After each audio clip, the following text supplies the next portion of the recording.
Bro చెప్పులు కుడు bro. భయపెట్టి సంపత్తివే. నా రోజు ఎంత వస్తుంది అన్న చెప్పులు కుడితే? ఎంత నా 20 రూపాయలు వస్తుంది అంతే. అంతేనా? ఇద్దన్నా దండలయ్యా. ఎందుకు నాకు కుంటుకుంటూ వస్తున్నారు? చెప్పుకుంటు బ్రో. కాలకేమైంది?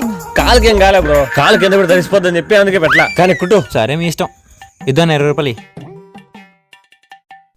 బ్రో బ్రో అన్న ఏందన్న ఎట్టొస్తున్నావు? 2 చెప్పులు తెగిపోయినాయి అన్న, కాళ్ళు కింద పెట్టినాను, కాళ్ళు తడిచిపోతాయి కదా అందుకనే ఇటు వచ్చిన. కమాన్ బ్రో ఫాస్ట్ గా 2 చెప్పులు కుట్టేయండి. ఇదో బినా వేసుకోండి. నువ్వు 2 కాళ్ళు చెప్పుల మీద పెట్టిరా. అమ్మయ్యా. ఎంత బ్రో? అంతేనా? ఇదండి. ఇదో బ్రో నీకు. Okay thank you. మరి డబ్బు మన దగ్గర రాదు, మనమే డబ్బుని తెప్పించుకోవాలి. అయ్యా అయ్యా ధనమండి అయ్యా. అయ్యా వెళ్ళిపోతే అయ్యా అయ్యా ఒక్కరే పోయి. అయ్యా ఇలా అయితే పని అవ్వదు. Please subscribe and follow.